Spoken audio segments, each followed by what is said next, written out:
Thanks for the opportunity to come out and talk today. I'm Jack King. Figured from a high-level overview, I'll tell you a little bit about who we are and why we're here. And we're going to have, what's nice about a forum of this size is we can stop and ask questions, do things along the way. A lot of the principles and things we're going to talk about today, if you're not used to them, might be confusing. So I want you to feel free to go ahead and ask us questions as we go. We can do that in this type of venue, so that'll work out well. Again, Jack King. I'm relatively new in the CTO role here in Illinois. I've been in it for about 6 months with the newly formed DoIT organization, which is the Department of Innovation and Technology. We've been charged with looking across the 40 agencies that fall underneath the governor's area within the state to try to simplify, consolidate, and automate the technology to get a better spend and better outcomes for our citizens. So we're obviously trying to secure the state, make it a data-driven state, and make sure that we're using analytics to try to help serve the citizens as we go forward. And we want to build our partnerships with you guys as well at all levels. By the way, I'm a proud Will County resident. I live in Frankfort, right down the road here, so I was more than happy to come this close to home and not have to drive to Springfield or down to the Thompson Center. So thank you to the Will County folks who are present here today. My partner here is Sunil. So my name is Sunil Thomas. I'm with DoIT. I'm a cluster CIO, which means I manage 10 of those 40 agencies Jack just mentioned. So I'm responsible for IT service delivery for those agencies in the state. I'm also a member of our Smart State initiative. So as a state, we look at blockchain as one.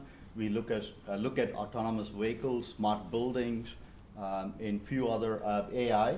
So we are looking at all these technologies just to understand how we can leverage them within the state to achieve the goal of being a smart state and improving our business, but also helping build an ecosystem in the state, both business and to support the state services. So again, thank you for the opportunity to come here and talk about blockchain. I'm the lead for the state on blockchain. Absolutely. Thank you, Sunil. You know, before we get started with a presentation like this, and because we have this type of a forum, it helps us to understand how to present because we've got a ton of material and different ways that we can help relate what it could mean for you personally. How many people are here from government agencies? Okay. At the county level? Okay. Cities? City agencies? Okay. Any private industry in the room at all? Okay. Okay. What industries, just out of curiosity? Financial advisor. Financial advisor. Okay, great. Insurance. Insurance. Yeah, both fintech is red hot right now, as you guys both know. And a lot of the folks who were naysayers, Jamie Dimon and others up front, are now investing billions of dollars in this technology. So it is a game changer. I appreciate you coming out today. And it is helpful to know the lens through which you're viewing this because we can, relay anecdotes. And IDFPR is one of Sunil's areas, if you want. Yeah, and I think as a state and a financial regulatory agency, we are also a member of an organization called R3. R3 is leading the blockchain innovation specific to financial industries. So quite a lot of the banks are there. We are one of the first states to be admitted to the group. So we get to see limited solutions that the banks are building. So we provide our input as a regulator for those finance industries. So, yeah, and I think also from the insurance side, as we talk about blockchain and you start to understand the fundamentals of how it could be applied to an industry, you simply put, properly implemented blockchain would allow business to move at the speed of trust. And today that involves a lot of different parties, right? If you're in a complex insurance relationship, or we'll talk a little bit more about speeding up getting a salvaged car title, doing things along those lines using this type of technology. When you think about the more independent parties that are involved in complex transactions, the amount of time it takes for those things to happen sequentially, when they can happen in a dynamic world, you can take an example of, I'll use a car title or a salvaged car title that could take 30 to 60 days because paperwork manually sits on somebody's desk or it's a slow process. In a new world, that could take 30 to 60 seconds, right? So we're talking about fundamental game-changing type things, so we'll keep that in mind. And from a government perspective, we'll relay different pieces there as well about when you think about what we're trying to do with the state of Illinois, we're trying to deliver services around that citizen journey. How does that citizen interact with us today, and how could they interact with us tomorrow? So this type of technology in helping you reimagine what that journey might look like for your citizen is something that I come away with today. So as you kind of see, the things that we're putting up here, there is no prescription, there is no magic bullet. This is still an evolving technology, but the idea to get smart people together in a room to think about it, to talk about it, to go back and talk with your teams, and then to continue to keep the dialogue going is really the goal of today. Yeah, and I think just build on what Jack said. What we are realizing when you look at a complete solution, it's not just blockchain, so it is expected to work with IoT in some cases. AI is involved in digesting the data. So blockchain, we think, will become the fabric in which the business can operate, but there'll be other technologies that will need to be combined with blockchain for an end-to-end solution. That's a great point. And one thing, because I do it all the time, so I'm not Yeah, not correcting my partner. IoT is Internet of Things, and AI is artificial intelligence. So we speak in acronyms, and we speak in acronyms all day long. So if we say something and you say, "What are you guys please. talking about?" Just raise your hand, and we'll know. Okay, we slipped up a little bit there.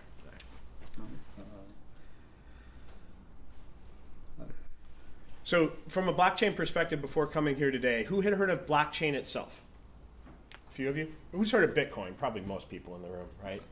So I think an important differentiator right up front is to understand what blockchain is and what blockchain isn't, right? From that standpoint. So when we talk about what blockchain is and how does it work, I grabbed this last night because I think this does a decent job. I don't want to go too far from the microphone. This does a good job of starting part of the discussion. Because if you look at the media today, if you said, oh, blockchain, well, that's Bitcoin, or that's cryptocurrency. No, that's not the cryptocurrency. It's the technology behind how a cryptocurrency works. But when we dig into what it is, you'll really be surprised when you hear about it. You will hear people say that blockchain is better than a traditional database. And we're going to talk a little bit about those things as we move forward. A lot of folks will make the claim, particularly those who are trying to sell a lot of these services early on, that blockchain is immutable or tamper-proof. Depends, right? You'd have to, if you have over 50% share of a distributed market and you have 51% of the items that are in a blockchain are saying something is now truth, it will be billed as truth. Now, obviously, the bigger that chain gets, the harder it is to tip something at 51%. But for those who say there's no way to tamper with it, I wouldn't quite buy that either. It's not completely immutable. 100% secure, I don't know that anybody in this room would say anything in the digital world is 100% secure. I think it's more secure than many solutions that are out there, and I think it's going to continue to get better over time. Blockchain is a truth machine. I don't know if you want to talk a little bit about that concept. Yeah. So again, I think it goes back to the immutable feature of blockchain. So in a traditional database, you can know that you can always go back and change something. Even if most people cannot do it, there's at least one person who has the capability and the access to do that. So when it comes to blockchain, there is no human authority to make a change. So it is based on cryptography, it's based on the consensus algorithm the system works, and as Jack explained, one of the ways it works is a majority. So, majority of those nodes in a network agree to that truth, then that is recorded as the truth. The other thing is you can never change. You cannot erase once something is recorded in a blockchain. You can append to it, which will be how you do in a ledger. You make an entry in a ledger. It's wrong, you cross it out, you keep writing it. You're not necessarily erasing it. Slightly different from the traditional databases you have. You can write some statement, some code that deletes a data from a database. Most cases you cannot recover it. In case of a blockchain, that gives you the fact that you can always track and find that piece of data, and it's always there on the blockchain. So that's where the truth is always there, and there is always a path to what has happened to the data. It's also recorded within the blockchain nodes.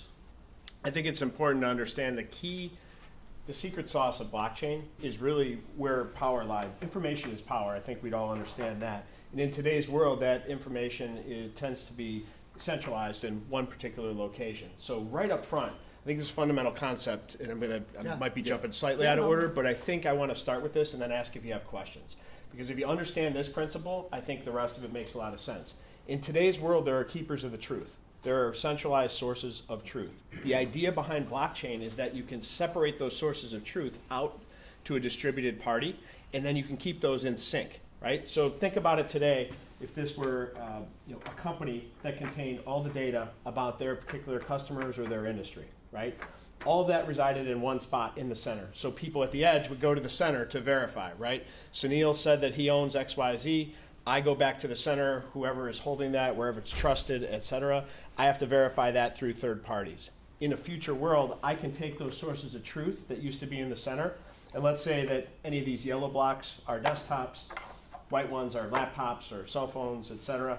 In the future, you're taking the sources of that data and you're moving it out. I'm keeping the record out at the edge. So now, doesn't mean I wouldn't still have something possibly in the center, but the idea is that by distributing that information in this realm, I now can more quickly verify things at the edge, right? Instead of having one person have the power, now people, the group or the chain controls the power. And anything that changes, one change to this block, or the block from the center, once it's verified, gets recorded on everybody else's block, right? So everybody has a near real time, I won't call it real time, but near real time copy of the truth.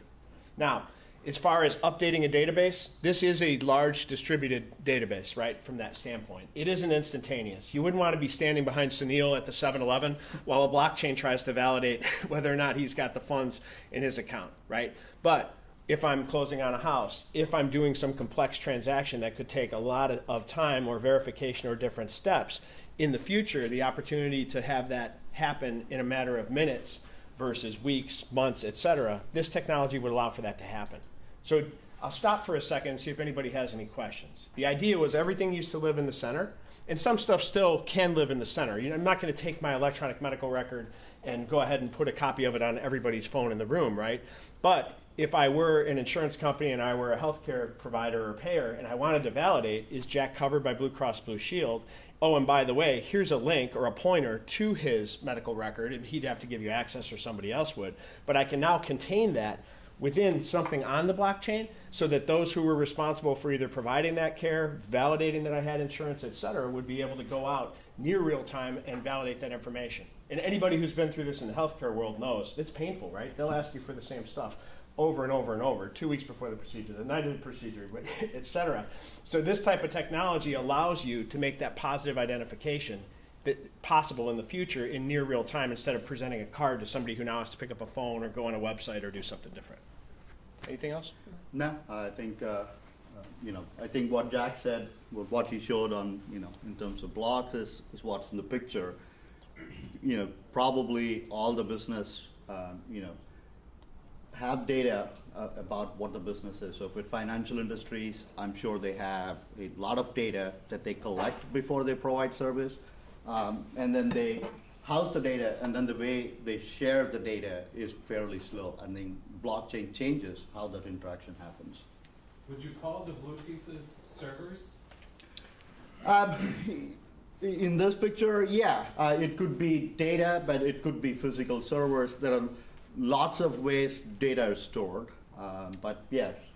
I'd call them a server or a spreadsheet too, because if you think about it as a spreadsheet in the sky, everybody's got a copy of that ledger, and we'd update the content of that spreadsheet. It doesn't need to be on a server, but that information today does reside usually on a centralized server, either at that bank or in the cloud that's related to that where it's being provided. So I guess how is blockchain different than a server?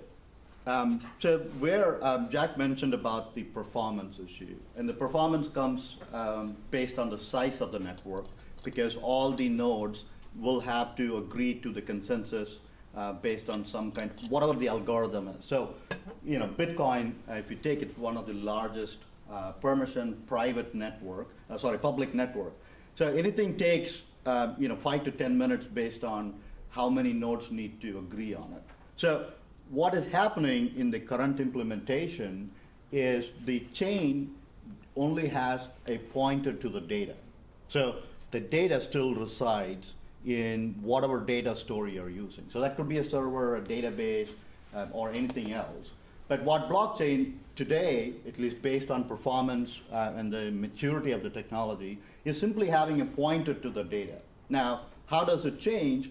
You cannot get to the data without going through a chain. So the chain acts as a front end to the data, and you can only get to the data going through the chain. So the blockchain itself is, as I said, it could be any device on that network. You simply go to that device and then get to your data.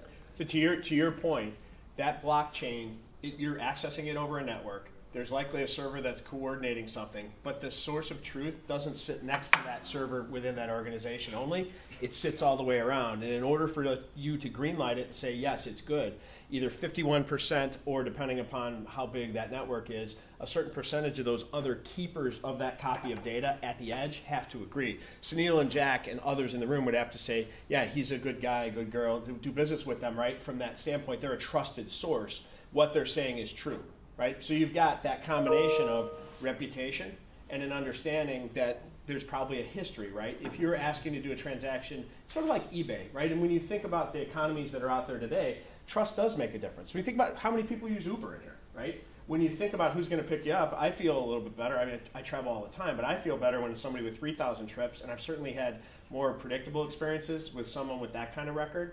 Or buying something on eBay, somebody that's got all perfect ratings and has 1,000 transactions, I'm probably feeling a lot more confident to do business with them than somebody with 0 that wants to sell me something and wants my credit card number or wants me to pay for it to some shady deal, right? So the idea is that using this technology to use the group or the community to build consensus of trust, and again, that data may not even completely live at the edge, but the information and pointers are out there, and no longer is only one person the keeper of the flame, right? There's a whole group. That's the disruptive nature of this technology, right? That's the innovation principle that's here. And we'll talk some more, particularly for those of you in government as we come up, about use cases on how we interact with our citizens and what is that citizen passport. And Sunil's done a lot of work with Microsoft, IBM, and some of the big organizations around that. But it's not just for government. When you think about how you interact with your customers, and I think we need to, I'm trying to build, as well as Sunil, very much a taxpayer-centric architecture here in the state of Illinois. It's time to flip how we've been doing things and really start to think about how can we deliver these services the same way that these other top-notch companies are for our citizens. So I know if you have heard about blockchain or cryptocurrency, Bitcoin, you've probably heard the term mining. I haven't checked, but I think last time I checked, the number of crypto coins that are there, the number is over 1,400 different crypto coins are there. We use Bitcoin synonymous with it, but that's been the largest and the first one to be in the market. But today we have over 1,400 plus different coins that have been defined and used, and it varies on it. So going back to the concept of mining, I think we talked about how these different nodes in a blockchain network agree on something. Now, what they do is they necessarily solve a mathematical puzzle, and which takes a lot of time or computer resources, and that activity is what is called as mining. So, how do these nodes agree on something? They are provided a mathematical puzzle, a cryptographic problem, and they are required to solve that problem. Now, each blockchain network chooses what that is, and that's what takes the power consumption. So, if you have been listening to the news that how both in various countries they have these nodes running day and night trying to do mine. What they're essentially doing is trying to solve that problem. Now, what does it take? Bigger and larger, systems that work on the problems, solve it faster. But that there is still, we are talking still a long time at this point. It's not something that is done in seconds. It probably takes hours of time because there are a lot of combinations. So, if you're interested, we can go down and talk more about cryptocurrency. Crypto logic that is being built in there. But I think that's what is driving. I think that is the concept of mining. And once they mine and they get to the result they want to do, then they say, okay, now we have achieved what we want to do. Then they go through the consensus process of saying, yes, I agree. I have solved the puzzle. I'm valid. One other reason why some of the blockchain networks today are slow because it takes a lot of time to get to this consensus mode. So. Give me the simplest municipality use case using blockchain, because I'm doing something wrong today, and you guys have a tool that makes me want to do it right. Give me a use case where I would want to use this technology. So the best use cases where we have come across is when there is a multiple party interaction, right? So this is not a tool that you simply want to use automation within two party. This is essentially useful when there are multiple parties involved in doing it.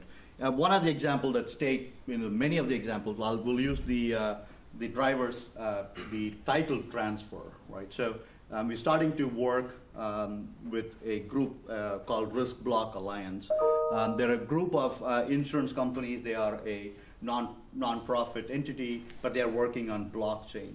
So from the time of a vehicle being totaled to the time the title gets transferred to a salvage company, this today takes 90 days, give or take, right? Yeah. So the problem that insurance companies have is now they have an asset that is just sitting there, and it takes 90 days to do. When you work out the process, it basically, the insurance company, the owner of the vehicle, the state, the county, and then the salvage company, all trying to transfer that information. It's basically changing that information. So Dave, to your question on the municipality piece of this, down to that, think about people that you might serve. I don't know if Joliet has anything equivalent from real estate transactions or different transactions where you are one Real of estate transfer stamps. Yeah. Yeah, things along those lines. Okay. Anything where you're doing business with other parties, and even internally for servicing your employees, for validating benefits, for paying third parties, for thinking about the back end processing from the ERP perspective, and what you're doing in those transactions, and thinking about patterns where you have more than one party that might need to sign off on something or get payment or agreement. There are many cases where, just to be very frank, there are many cases where a traditional database or just a very simple solution is the most elegant. Blockchain isn't the solution. I didn't put it in here, but I have one slide where it's rainbows and puppy dogs and everything else. People that are trying to sell these technologies to all of us want us to believe it will cure everything from cancer to any emerging bad issue that's out there. It's a very complex solution that can be used appropriately in the right situations. Think about it as a citizen passport, I think, is the other good one. When you do transactions with other people, whether or not it's selling them vehicle stickers, whether or not it's them paying some form of other local taxes that they do, or they're buying things or doing things, if there's ever an idea from an identity perspective of who is this person and how are they paying, can I bundle together more multiple transactions? The information that I might have that I get from a third party. If you guys are bringing people, you arrest somebody, you're bringing them down to the county jail, the county houses them, they have information. I was just with the Department of Corrections yesterday morning in a meeting. We were talking about continuity of care for people who are prisoners, right? And they're getting moved into the prison system. And while an arrest might happen out at the municipality, there's an exchange of information that occurs all the way through there, right? They'll end up at the county, they'll get put through the criminal justice system, they'll get entered in. But in many cases, take their health records, for example. They may not know it. Some of them are very mentally ill. There are opportunities there to do a use case with everybody from, Advocate or Northwestern or whoever they're getting their care from in the region who has a medical record that they have, whatever other interactions they've had with in-house healthcare staff, either at the jail or then ultimately before they get taken into the system. And what we're really thinking about is how do we make sure from a continuity of care when they're released from that system that we understand when they interact with human services or anybody else what their background is and how to best help them. So there's an example where the identity of that one individual that crosses everything from potentially a local municipality that may have arrested them or interacted with them all the way through the criminal justice system and now into the probation or the health and human services end of it, and quite frankly even to IDES, to coming back to work, right, and getting these folks back in the workforce. The more we know about that person's journey and identity, the more we can help them. And by the way, data is a double-edged sword, right? Nobody likes everybody feels free to post and give all their information for free to Facebook and Snapchat and whatever else. But when the government asks for some of that information, they're going to say, whoa, I don't want that, right? So we need to understand, those of us that are in the business of helping the citizens, we need to understand this technology is emerging very quickly. There's likely a lot of sensitivities about it, and whether it comes to legislation, ethics, and all the rest of it, these things need to catch up because there's some very powerful tools out there. And I think the idea isn't to rush to put something in that, when you've got the hammer, everything looks like a nail and run around whacking it. But I do think we need to start thinking about how can we use this technology in the right scenarios where we're touching those folks with multiple others and providing those services and make it easier for them, right? So it sounds like keep me honest on this, I'm gonna paraphrase back to you then. It sounds like the number one use case for this is, I get the multi-agency thing, which I can appreciate, because I have several things I'm fighting already on that. But it sounds like the first piece is, who are you, the authentication, right? Yeah. We've got, we're going to get to a screen in a few minutes here, Okay. where it shows a couple of paths, both from a citizen journey, from insurance and financial and different things, and I think that that probably visualizes a lot of pieces, and we can walk through that with everybody. Sure. And so, yeah, I agree. And I think what we're also realizing, to your point, we're starting to build kind of a flow chart to run those use cases through, to say, does this fit blockchain? And then if it fits blockchain, then which one do we use? So there's different varieties of it, the private, the public, permissioned, and the platforms. So there's Ethereum, there's Corda, Tender. So there's a number of them. Essentially what we are understanding is we need to have some kind of a mechanism for us to run through it. When somebody says, I want to use blockchain to solve this problem, we are starting to say, let's run through these questions. If the answer is yes to these questions, then we think it's a candidate for a blockchain solution. Yeah, to bring this all the way up, I know it's confusing. We've talked about a type of technology that currently lives in hundreds of different solutions with potentially millions of use cases. Okay, just to think about where we're at in the evolution of this technology, it is very much still evolving. But when you even think about the way we do business in Illinois, some municipalities are the ones actually issuing the birth certificate, right? First, and some are in the county. And it's just the way that we do business across the state through all these different agencies and the combinations of permutations make it real interesting to say what are the I guess the meatiest use cases, right, where we can get the best benefit for everybody involved. And I think part of meeting with folks like you today is to have that opportunity to plant the seeds and to think about how we can do this and to come back and forth and to try to create a partnership between the state, the county, the municipalities. Jack, do we just go through? I don't know, we need to go through these slides. I mean, these are just more illustrative examples of, generally how. Let's leave this up for just a second, because I Yeah. do think if you're not used to the idea of blockchain or you haven't seen it, this is another good example, right, of how a blockchain can work. One of the prevalent use cases that I've seen, you've probably seen it too, with Microsoft, IBM, and others, and you may see it, by the way, on TV. I know IBM has been running a lot of commercials in particular. And by the way, for the record, very vendor agnostic, just trying to give you guys a little bit of thought here about who to pay attention to when you see this on TV, because all of these big companies are trying to tell the story and plant the seed over what this technology can do as well. The use cases around food contamination, right?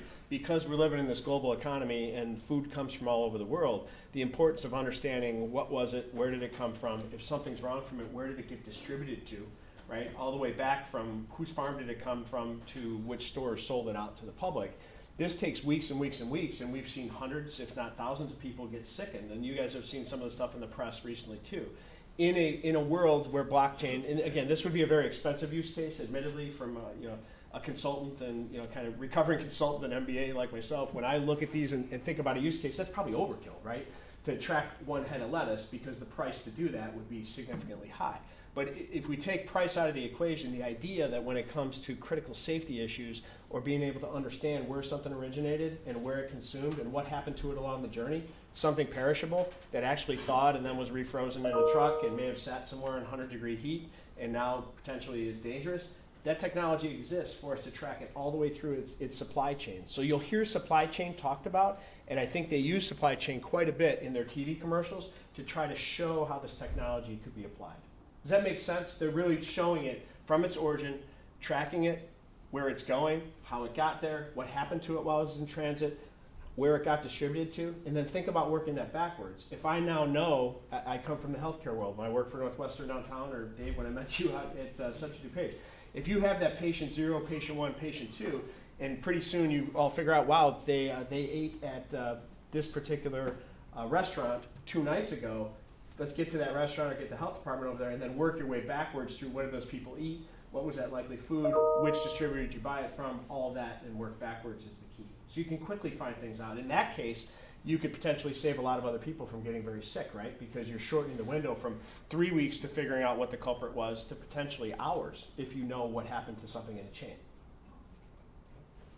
Yeah, and definitely. So a couple of other things to point out. in this model, again, all these players in the supply chain always had their data. So, it's not that blockchain is going to track something new. This, from the supplier to the distributor to the retail, the product information has always been tracked but used within that organization.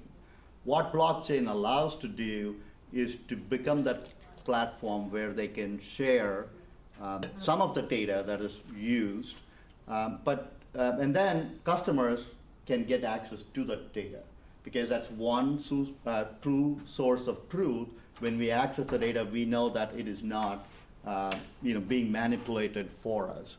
The other thing, as I said before, always any large solution like this works with multiple other components, right? We talked about Internet of Things, QR code, artificial intelligence. So all the system components need to work along with blockchain to give you the answer that you want, right?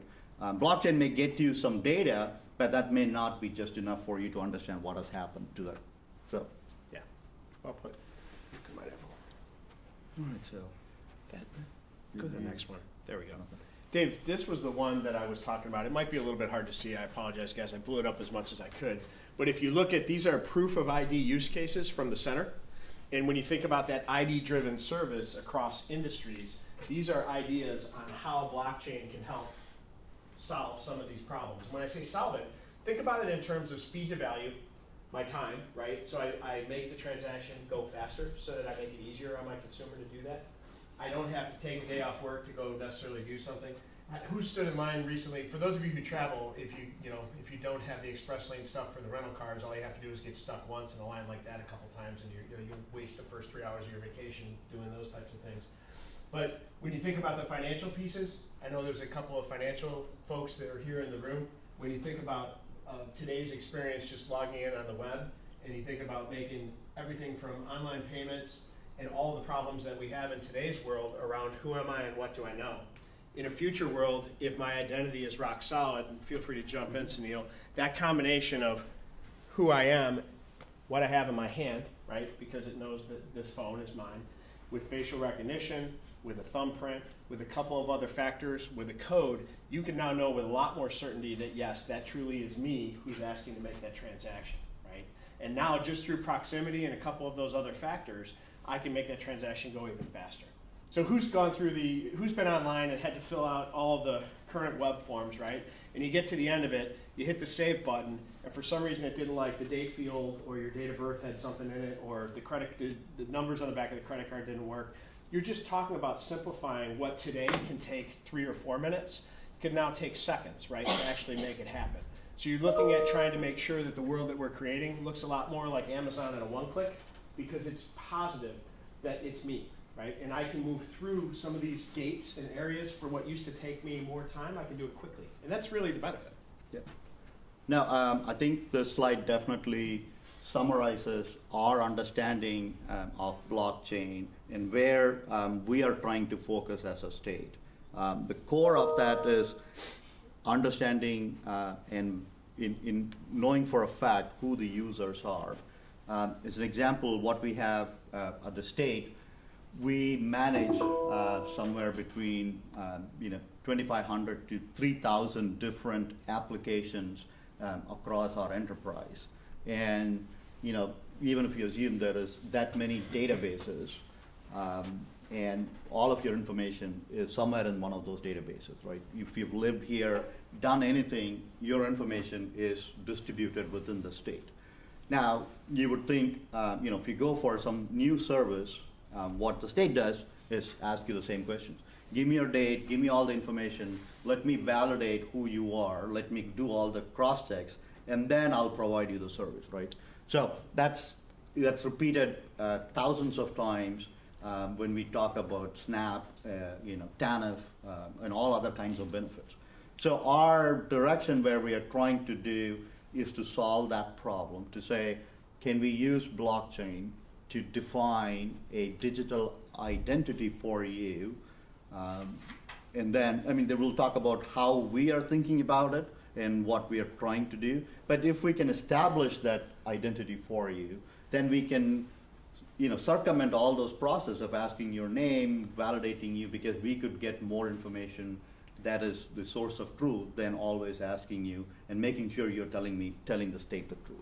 Right. And I think it's important to say that and particularly Sunil's kind of the father of this, how it's come about before I got to the state, and sort of the proof of concepts that were done, et cetera. This is obviously very much evolving technology, right? There's a lot of legislation that would need to be passed. There's different things. There's nothing up here that's prescriptive that we're saying. It's really just sharing ideas with the room from that perspective. So I'll just make sure that we're real clear on that. I think it's exciting that the state is being forward-looking and is challenging folks like the Do It organization to get out there and start talking with others about the possible use cases for these things. But it's just really important to remember the things that we've talked about today here are ideas. These aren't things. These are things that we may have tried the proof of concept. You tried some things with the county that we'll talk about later. Different things there up in Cook County. These are they're very much in their infancy, right, from that standpoint. So I don't want anybody to say, oh, it's coming and it's definitely going to be here. These things are on the horizon, but they're not something that's going to be realized in the next 6 months. I think that, it's into what we talk about, perfect. the landscape, perfect segue into that. Anybody familiar with Gartner, the Gartner Group at all? So Gartner has, for those of you that might be in IT especially, they do a lot of advisory services around emerging trends, and they have what's called the hype cycle. And with any new technology or disruptive innovation, it tends to run through this cycle, right? Starts off with an innovation trigger. Somebody has an idea, things are happening. It culminates sort of in the top of this first curve in the peak of inflated expectations, right? Wow, this thing's going to do everything. It's going to solve all the world's problems. It quickly slides into what's called the trough of disillusionment. Well, it doesn't really do everything. I like to use the houseboat analogy. It's not a really big house or a very fast boat, right? Pretty soon people start to realize, yeah, it serves its purpose, but it isn't the best of either one of those two breeds, right? And that's why it's accountable. You have a slope of enlightenment where people figure out, all right, you know what? I thought it was going to do these 10 things. It does these 2 or 3 really well. We'll continue to adjust and do that. And then you got a plateau of productivity. You can see we've circled up here blockchain and government right at the top of that curve, because I think people are struggling with what does that look like. And I'll always go back to the most important thing that we can do is use empathy, use design thinking, think about that journey that we're putting people through, right? When you have your town halls, when you have forums where people can give you feedback, think not only about what those pain points are, but just think in general about what am I seeing on the outside? How are other people making this, a frictionless interaction with us, right? So the more government can put itself into the same light that some of the forward-thinking e-commerce people have done, when you think about it that way, the better off we'll be, because then people don't resist it as much. And quite frankly, we can do more with less, right? Through automation and technology, if we can make things happen more quickly on the back end, and it saves the consumer time, they're probably not going to have as much of the, some of the sentiment that they share with us from time to time. I'll stop there. Does anybody have any questions about this cycle? You can see where we're at on it, right? This is kind of the crescendo. You'll continue to see all kinds of things in the news and advertisements, and all the potential is out there. There's a lot about the sizzle right now, but the steak is still pretty chewy. So I think this is another forecast from Gartner, which is forward-looking. So yes, we are at the peak of the hype cycle in terms of the technology, but then what does the future look like, right? So, some big numbers out here forecasted to, 2020, 30, and 2020. So the expected adoption will continue, and more of the business value will move towards blockchain and general cryptocurrency-based solutions. But there's a lot of time from where we are today to move forward. There's also another report which I think I saw, which said in the next 2 to 3 years, about 85% of the projects that start today trying to use blockchain will revert back to traditional technology. So there are a lot of projects, both in private and other industry, public sectors, attempting to do pilots and solutions using blockchain, but the prediction is 85% of them will come back and saying, yes, I can do this better using a traditional technology solution. And I think it's important, some of us in the room are old enough to remember the difference between a Betamax and VHS, right? So there's always early market movers. There's people that have that technology right up front. And then this is kind of an equation where, in my opinion, the second mouse gets the cheese, right? So we talk about competition and competing platforms. The paradox is there's hundreds of potential solutions, if not 1,400 different types of solutions. Getting people to collaborate on what works best for that group of people is going to be the key. So I anticipate that we'll see banking and financial services start to get together consortiums or groups that say, we're going to standardize on this technology for a 3-year window, right? That would create a safety net for investment to occur around that particular technology. Right now, no one wants to buy the first Betamax, is the reality, right? And because of the fact that Bitcoin was out there ahead of it, and it's viewed as sort of a shady currency that was used for all kinds of potentially nefarious purposes, that technology underneath it doesn't need to be painted with the same brush. It's a really exciting opportunities and innovative technology. The challenge is, how do you get out from underneath the shadow of that, find the right use cases in a given industry, and then you're going to be able to apply it. The thing that really, innovation and regulation are the yin and the yang of the world. This technology has the ability to change a lot of the ways that we do business. And believe me, it would disrupt entire industries. And they'll spend a lot of money to keep it from happening. So it'll happen over time, but it'll be a gradual piece, would be my prediction. Yeah, again, there are probably a lot more vendors and solutions. It's a slice of what's out there today. I think the actual universe is much bigger, larger, especially this technology, and like any other technology, is open for a lot of the startup solutions. So there's quite a lot of startups as a state. We get to interact with them, but we interact and foster them more from an economic ecosystem growth in the state and elsewhere. So not necessarily we think any of them will be the solution the state will move forward, but we continue to work with them to make sure those innovations and those ecosystem growth continues in the state. And we're very proud. The state of Illinois is one of the top states in the nation that actually has actively looked at this technology, piloted different things, and is trying to definitely be a thought leader.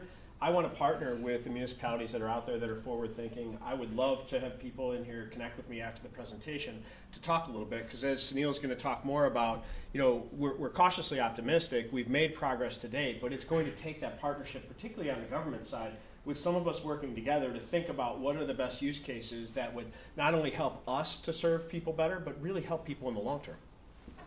Yeah, so I think, I'm probably not going to read through all of it. We have been looking at blockchain almost for the last 2 years. So we have done some proof of concepts. And as a public sector, I think we wanted to make sure we work with our partners in the General Assembly. So that led to us creating the state task force on blockchain. I highly recommend, the report was published earlier this year. I highly recommend you to take a look at it. The report basically outlines some potential use cases that public sector in general can look at. So it's kind of a 101 on blockchain, but also talks about some potential use cases that people could look at. Where we are moving forward right now, as Jack said, is narrowing down our efforts to prove how to enable a digital identity for someone in the state. So we'll talk about it a bit later, but we are calling that as a passport for a citizen. Now, we are not yet, we're about to take our first steps. We probably will partner with some of our vendors to help us build it. The other thing about blockchain, as you know, it's not a technology that we have a lot of resources in the state. And it's also a slightly different thought process, how you would approach a solution. So we intend to learn how to approach a solution. How do you go through a design process when you're thinking of using blockchain as a solution? So not only just the core technology part of it, we need to understand the design, we need to understand how do we rationalize the design, and what makes it different than a traditional systems that you build on the web. So we are starting the journey, but I think we'll continue with it, and I'll quickly, jump on the approach, what we did and why we are recognized as a state as a thought leader in this process. So we are not just looking at, hey, here is a new technology, how do we use this in the state? We are slightly looking at that much broader way. So two other things besides saying how can the state use it is to say how can we help build an ecosystem in the state that can help both the economy of the state but also help the state, because the more people and resources are available, the state can use them to build better solutions. So we partnered with Chicago BlockChain Center. Think of that as a V workspace. We continuously do hackathons, meetups, just bringing public thought leaders, and in some cases, some of the startups are given an opportunity to present some of their solutions there. And we continue to do that. Please look for it. We have had some larger meetings. 2017, we had the Hyperledger meeting there, and we'll continue to house doing that. The other area that we are focusing is to say, how does public sector play a role in this? So one of the ideas is if everything becomes on the ledger, the idea is you are trusting the ledger, you're not trusting a single source. Government generally acts as one of the bigger centers of trust in what you do today. So a lot of things, transfer of your property, it goes to the county, it goes to the state. Your birth certificate, it goes to the state, it goes to the county, it goes to the federal. Any of those things, the state or a public entity is the source of trust. So if that is the case, and if everything say in future, if everything is in blockchain, then people could say, well, we don't need a lot of government entities in there. Now that's the concept, but how do we get there? And once we get there, what is the role of public sector and government within the blockchain? So we are working on it. We are trying to define collectively, working with our General Assembly and some of the other partners and some of the thought leaders from Washington to say what could be the role of the state or any public sector entity in blockchain-based. Yeah, I see this as a huge opportunity, and it's probably no surprise to anybody in the room that government, while they are the keepers of much of this information, are also the focus of an immense amount of distrust from the public. This is an opportunity to flip that dialogue, to talk with them about what the journey is like today and how to improve those things, to make it easier for them to not only do business with us, but to build and redefine that relationship. I'm still relatively new to my role in government, but coming from the private sector and having been very client-focused my entire time, I can tell you that the alignment of incentives, either across agencies, unions, governments, and workers, needs a little bit of work, right? It needs a little bit of work to be a little bit more in line with what the expectations are that folks are expecting out there.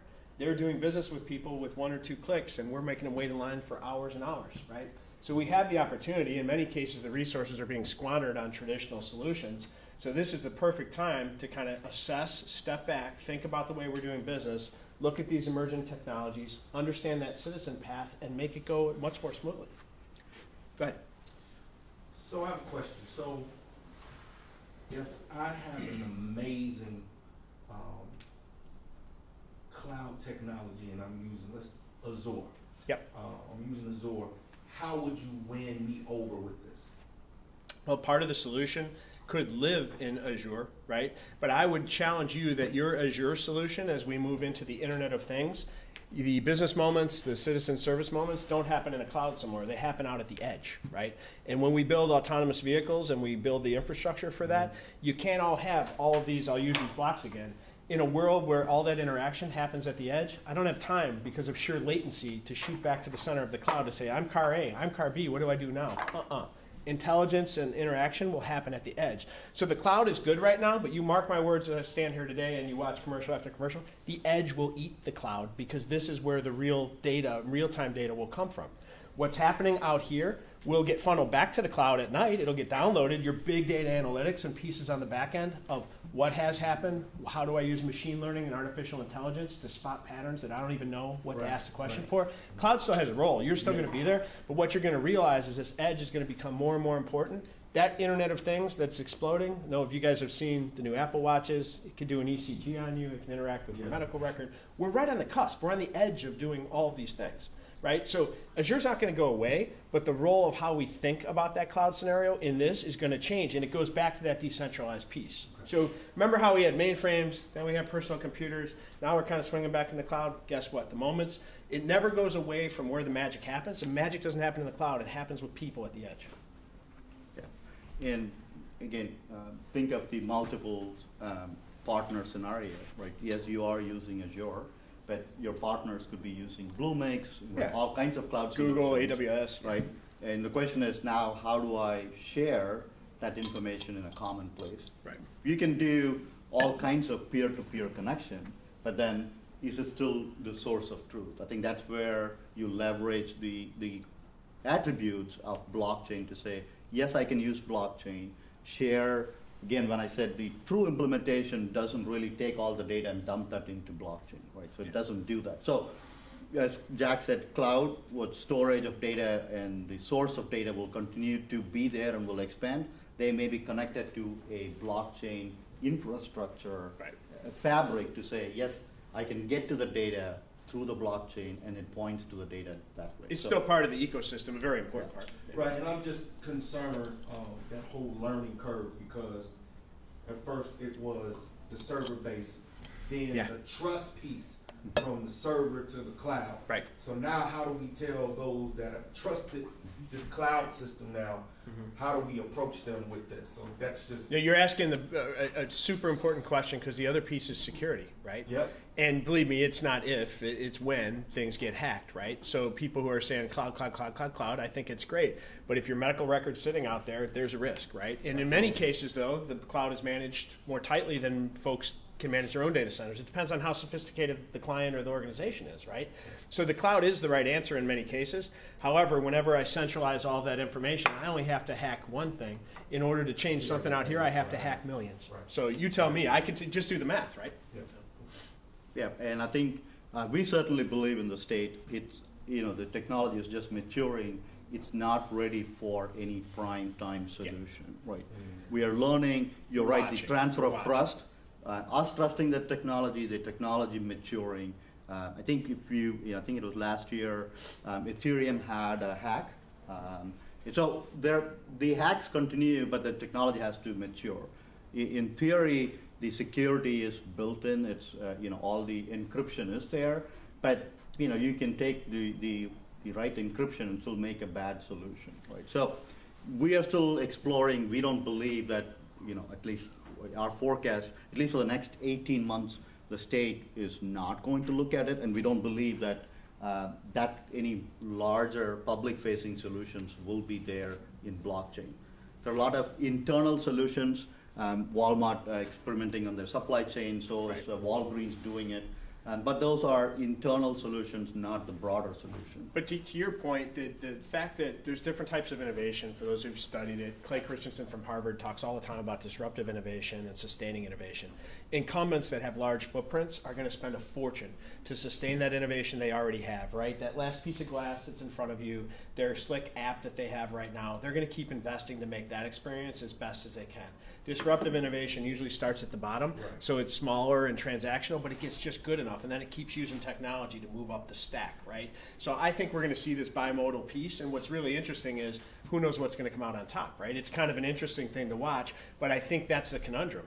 That's the paradox. People are afraid to take that first step out in this technology, or at least make a reasonable step so that we've all agreed as an industry, this is our platform for 3 to 5 years, et cetera. Then it's safe to make the investment.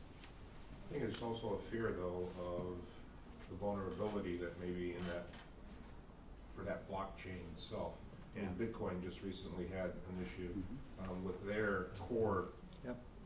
software where 51% of their process could have Right. Easily. went Right. when they found that vulnerability because of the older versions. Right. But I think security plays a greater part in testing, making sure Agreed. that they're ahead of those vulnerabilities and finding those vulnerabilities before they get out to the world, and having that vulnerability and putting all your eggs in the basket, so to speak, to do all your transactions. I think is where the hesitance comes Yeah. from that new technology, right? I think you're spot on. I think part of it's the crawl, walk, run approach, right?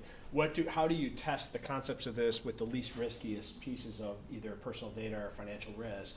And then how do you show that I've improved something without taking too unreasonable of a risk and without being, the idea that we've said, it takes multiple parties. Those multiple parties need to agree on what we're going to use, right? What technology is that? And then which use cases do we want to do? I actually think there's a great opportunity for government, particularly at the state and county level, to think about all of our transactions and really, we just started an innovation boot camp, an innovation academy down in the Department of Innovation and Technology.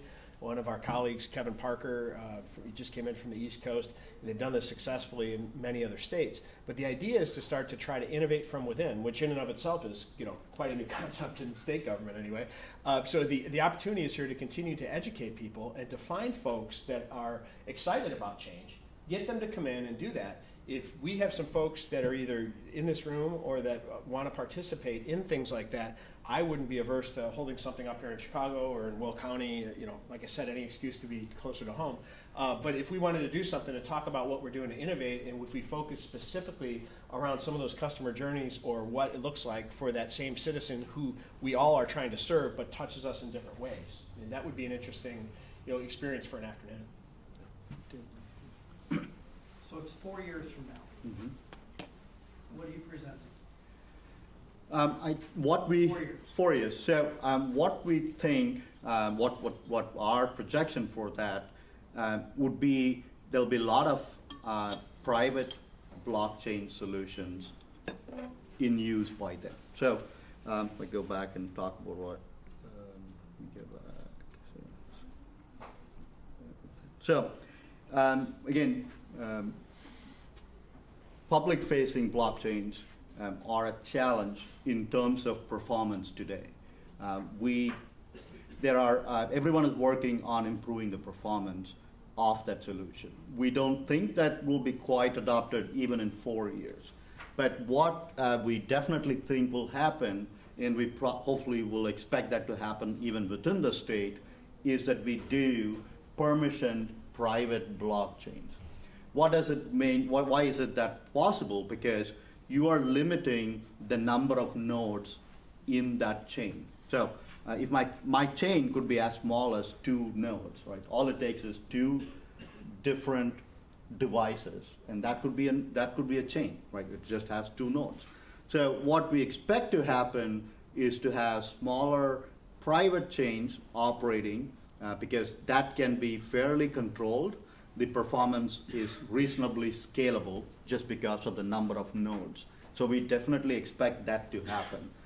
What we also think that's a new, not a new area, but I think it's building. I was talking to Microsoft. I think they are already working on how will these different chains based on different technology, right? You can build it in Ethereum, you can build it in Hyperledger Fabric, you can have all kinds of platforms that make up these chains. Now the question is, what about interoperability between these chains? So WC3, which is a standards organization, and some of the larger vendors who are participating in them are starting to define how these blockchain networks and will talk to each other. So I think that's where we think it will happen. So private blockchains absolutely in use. The standards being built and tools being built to have interoperability between those 2 chains. Crypto will continue to gain acceptance, across the board. Again, I don't know about United States, but all that we are reading, there are probably going to be some of the developing third world economies making that leapfrogging jump to crypto than going through some of the other So I should regulations. go and buy more Bitcoin? Yeah, well, that's a question, right? Is it Senior financial advisor. Yeah. If you have a lot of money at this point to gamble, yes. Yeah, I don't know that I'd ride that train. Dave, I'm just going to add one more thing. Thanks. Yeah, I sure. think that was a great overall view. What I would like to be presenting on in that time frame is some successful use cases where the state has partnered with the county and some of the major cities to identify either social or financial situations where we've made things better for our citizens, right? So I don't know if it's going to be easing that journey around an identity use case. I don't know if it's going to be improving an outcome by using and sharing identity and analytics behind that identity, like a student's journey for at-risk youth, and being able to intervene with them in school, because we can already tell. I mean, we've done some incredible work with the state data practice and the Illinois Board of Education and Department of Juvenile Justice to be able to look at patterns of data and see, for instance, that really one of the highest segments of at-risk youth are youth that are, in 9th, 10th grade. They've moved multiple times. They've had X many disciplinary issues at school. It's almost a 90% correlation that they're going to be involved in the juvenile justice system. So knowing that we've got this data before they're actually have been arrested or already have their interactions with the police and others that are trying to intervene, getting that teacher to understand that Jimmy over there in the back row is your biggest risk statistically in this class right now, and he needs extra attention around these things, and to make sure that we're trying to be proactive and that we're using technology to nudge people in the right direction versus using it to lock people up and track them on the back end and watch the patterns keep repeating. Those are the game changers. Those are the things that we can use this data, these relationships, and other ways to change the way we do business, and really to change the way that we act as a society. So to me, it's really, I get pretty excited and passionate about this because this is game-changing material. I don't think people understand that this, combined with IoT, artificial intelligence, and other things, are going to change the world as we know it today. So it's really never been a more exciting time. And I'd like to be presenting some of those use cases alongside our colleagues in government to say, here's how we made a difference. This is what we did. And it could be as simple as picking some of those social use cases where that person ends up touching all of us at some point in time. Again, I don't know if we have. So I think in the last, I think this goes without saying, but I think it's worth covering, right? We're cautiously optimistic. I'm not up here, peddling snake oil. I've seen lots of technologies come and go over my 30 years in this business, but I do think that the fundamentals behind this technology are going to be adopted. And when I see companies like Chase and others throwing billions and billions of dollars into solutions, they're not only threatened by it, they see it as a huge opportunity moving forward. So I would love for us, government doesn't need to be a leader in this, but I don't think we need to be as much of a traditional laggard or fear the technology as we have in the past. I think we really have an opportunity to embrace it.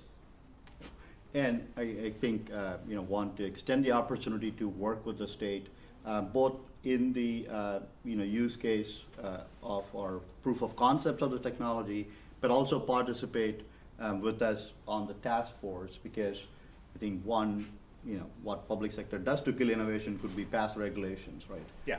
We have seen that in this case at the state of New York, where they had some regulations on how they do cryptocurrency and how they would treat cryptocurrency.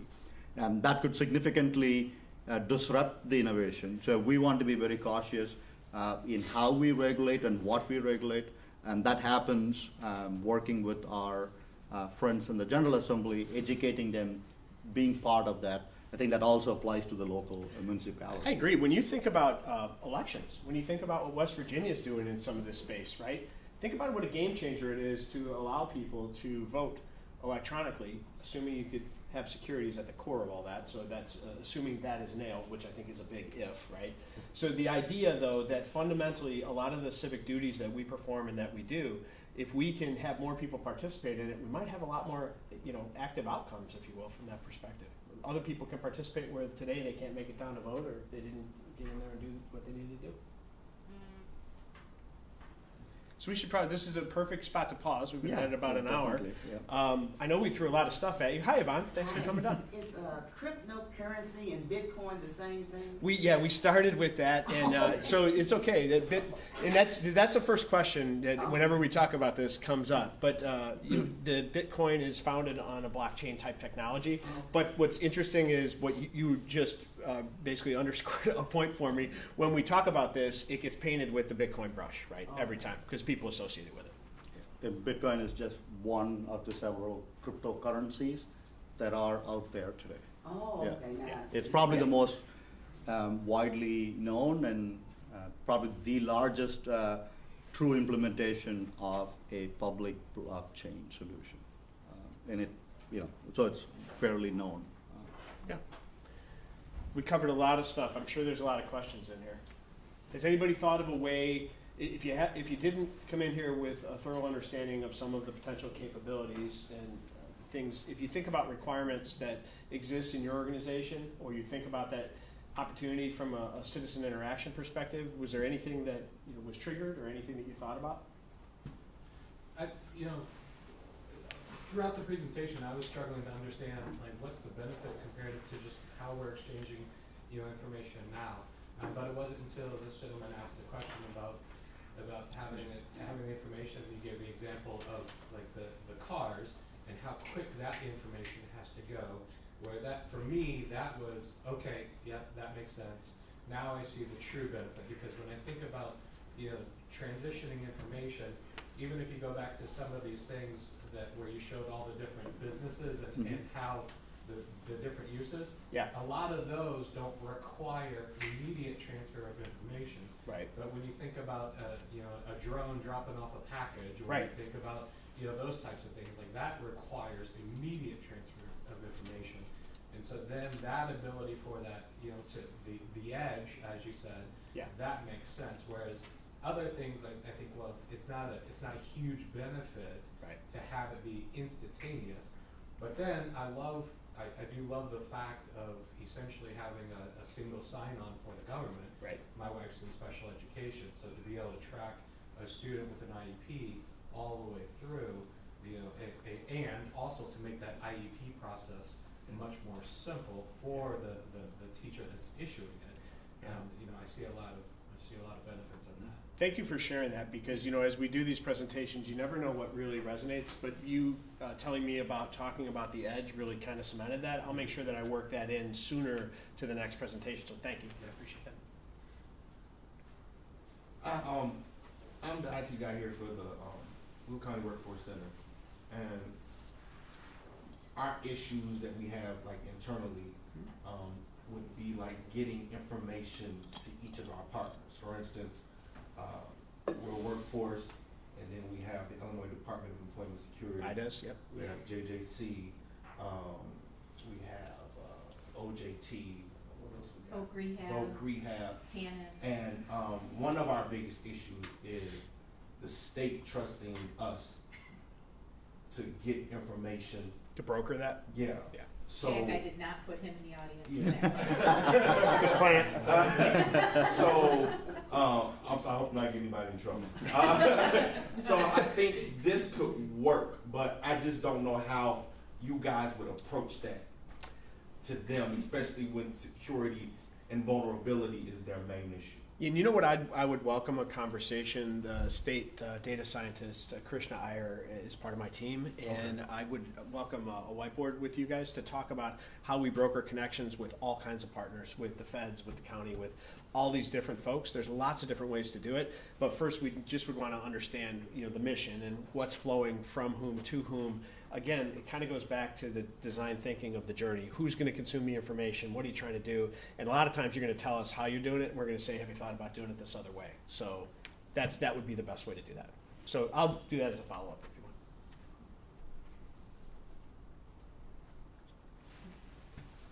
I'm sure there are a couple more questions. So what's the reaction when people see that Illinois is being proactive or assertive, if not aggressive with technology? It's kind of an oxymoron. It is. It's a little bit of shock and awe, I think, in some circles, right, from that perspective.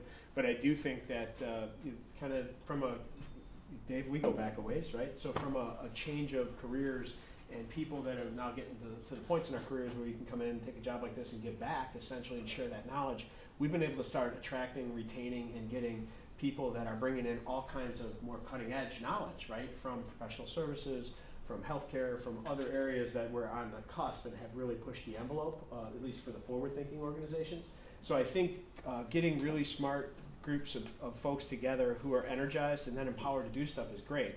Now, you have to, not everybody's excited when you walk in a room to talk about something, because some people don't want to change, right? You've got, the two most dangerous people in the world, those who want to change nothing and those who want to change everything, right? So you got to start in the middle, keep what works, but help them think differently or reimagine the journey.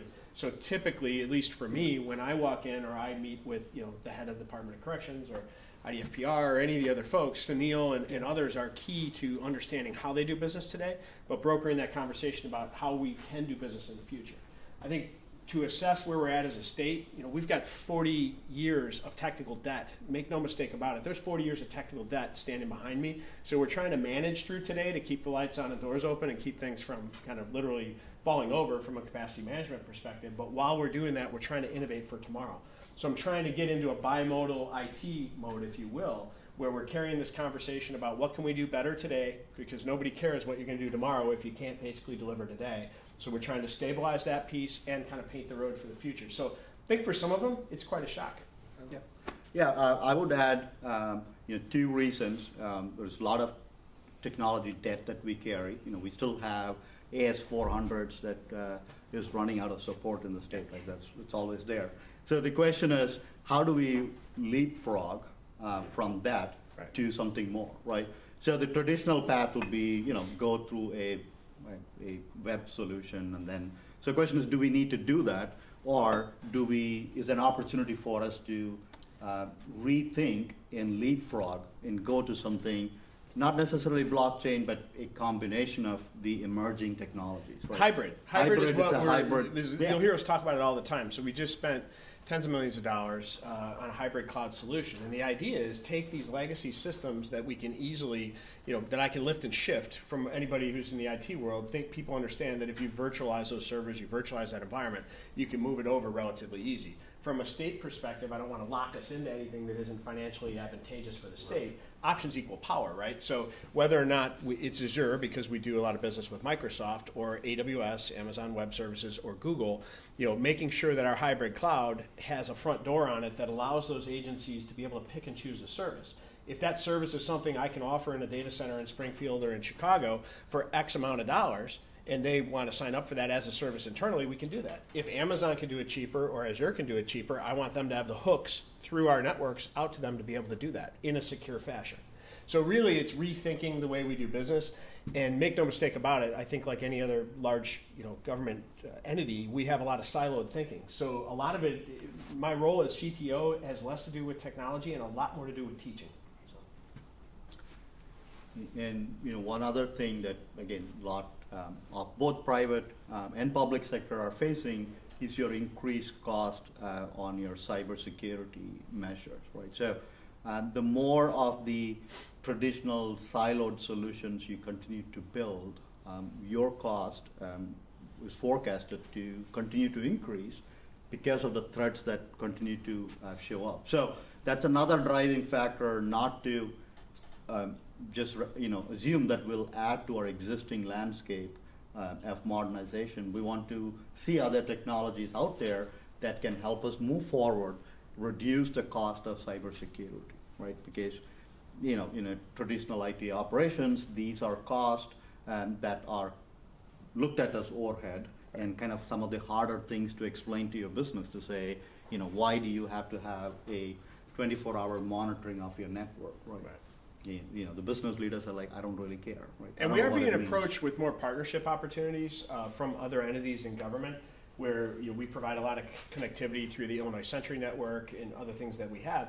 So for maybe a rural library or school districts that don't have that background, we're able to not only provide that connection, but we're able to secure those connections, keep you from having DDoS attack, layer on some extra services that you ordinarily, what I mean, from a smaller agency, they might not be sophisticated enough to handle that complexity. So our role as state government is continuing to work with all of the counties, right, and the Board of Elections to increase knowledge around cybersecurity. This is National Cybersecurity Month, I think, in October, right? So I'll put in a plug for that. But it's really important, right, because we do have the elections coming. But what you realize right away is, the collar counties up here are sophisticated. They generally have the tools and the knowledge to do that. You get to some of the rural areas of the state, they don't have any of that. So our role in helping them is something we continue to beef up to. Only because the gentleman to my left on the other side said 4 years. So how are you going to approach, because technology is always evolving, and there's always going to be something new. What's the sustainability of this? How are you 4 years down the line? How do we something new may come along. Spread your bets. So for me, it's like a table. I'm laying out things, I'm proving things I know, and I'm watching the up and comers, and I'm spreading some of those things out. We're very fortunate in Illinois and in the region. We have a corporate innovators council. So one of the other things that we have a huge benefit of is we get to see, we'll tour, Discover is a great partner of ours, right? They have an innovation lab over in the Merchandise Mart. 1871, a great incubator downtown, right? They've got some of the smartest minds in the Midwest in there. We are very fortunate because we're not in competition with them. We're trying to forge groundbreaking partnerships between government and the for-profit world where we can leverage that and understand and learn from them, so we're not making the mistakes. We're not betting on the wrong things. We're going to them, we're showing them how we're doing our innovation, and we're emulating some of their best practices. More importantly, we have access to some of the brightest minds in the region, right? So I think we're trying to do what's proven, and we're keeping our eye on up-and-comers. I don't know if you've... Yeah, I think that's exactly what we're trying to do, is to have an innovation. So our Smart State program is our innovation workspace. So we'll probably look at all the upcoming technologies in that space through that forum, and what we think is scaling up and can adopt, we'll probably hand that over to the operations to build solutions, right? So there are going to be a lot of things that we'll look at, and we may also want to watch the maturity of the solution. So simply just because we played around with it, we don't think it will be adopted. We probably are going to look at it. The other question is also, how much of one solution do you want to adopt, right?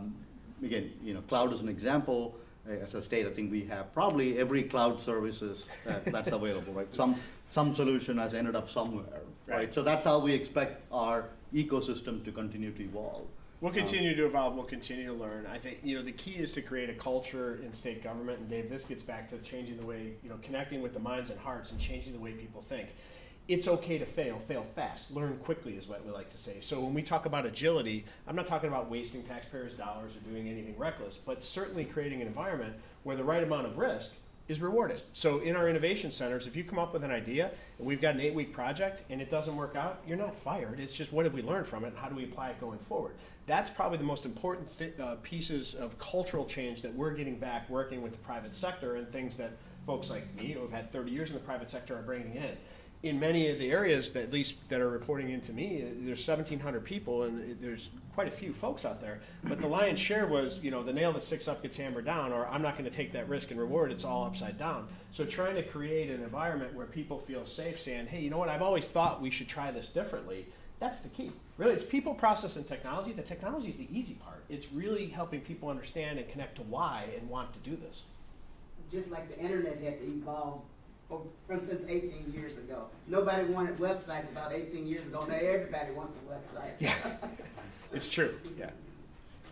So this is a great presentation. I feel like I kind of scratched the surface, but what resources do you recommend to really kind of dig deep? There's several, including on the end of this presentation. We've got links to some as well. Yeah. So I think, I'll explain how we got started in the state, right? So essentially, Google and YouTube. If you are just looking at 101s, I think there are some amazing videos, information that have been out there. So if you go through that gives you probably hundreds of videos to give you the 101. Once you get past that, I think so the other thing that BlockChain is doing is the open source forum, right? So go to GitHub. All the major projects around the world are publishing their documentation, their finding, in most cases, the actual source codes that are being used. So feel free to go once you go a level deeper based on what your interest is. So you go down and now you're seeing the actual projects being built. And there are some that you don't get access to because some are proprietary information. What we've also done as a public entity, there are a lot of organizations that you can become a member that gives you more access to it.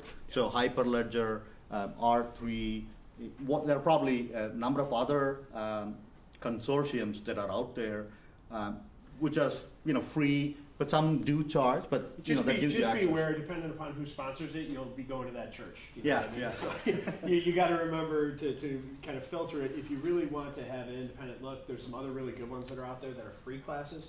I think Stanford offers some. edX, EDX, EdExchange, has a lot of online learning where you can take the online learning and you can pay $40 to get a certificate or et cetera. But these are some of the biggest names. You've got Harvard, MIT, Stanford, others who are opening up their classes on this. And it's a video class and you might have to watch segments in certain periods and then answer a few questions. That to me has been probably one of the most, vendor neutral, content-rich environments where I've picked up. If anybody has LinkedIn Premium, there's a feature in there called LinkedIn Learning, and whether or not it's blockchain or any other emerging technologies, that's based on an old, at least a former website, I think it was called lynda.com, but they had a bunch of really good stuff that's out there too, and they do a good job of keeping people from getting a little bit too, religious about things in terms of keeping the technology pure and not just pushing one agenda in their training. And I think we are doing all that. We are also, looking for partners. So we eventually will partner with few of the vendors. And again, we are not committing to any vendor on that, but we will have multiple partners where we'll deep dive and share in what they are doing. Yeah, the core partners, as I'm sure many of you have, right? So you've got a Microsoft, an IBM, a Cisco. You may have ERP partners, others. You always want to be picking their brain and asking what they think is happening and what are their other clients doing, because that kind of knowledge sharing around how are others applying that technology or who's seeing great returns, they tend to share too, right? Because we're in government space, we're not really competing per se, right? So it's an opportunity in education and government to do a lot more of that sharing back and forth. And I think what I'm going to propose is, as we continue down the road with the Corporate Innovators Council, I think we might want to have a government innovation incubator as well, because I think that what's really interesting is if we can keep that citizen-centric and we think about how that citizen touches us, I'll keep going back to that journey. There are many use cases, and when you think about the partnerships between these different levels of government and the data associated with it, it's a really powerful story if you can combine those things. Yeah, I think that's all we have. So hopefully we answered your questions. If there's, I have cards, Sunil does. We are obviously very interested in collaborating with others. So if any of you are interested in talking with us or coming down and sitting in on one of our Innovator Council meetings, you're more than welcome. Just see me. Thank you so much, guys.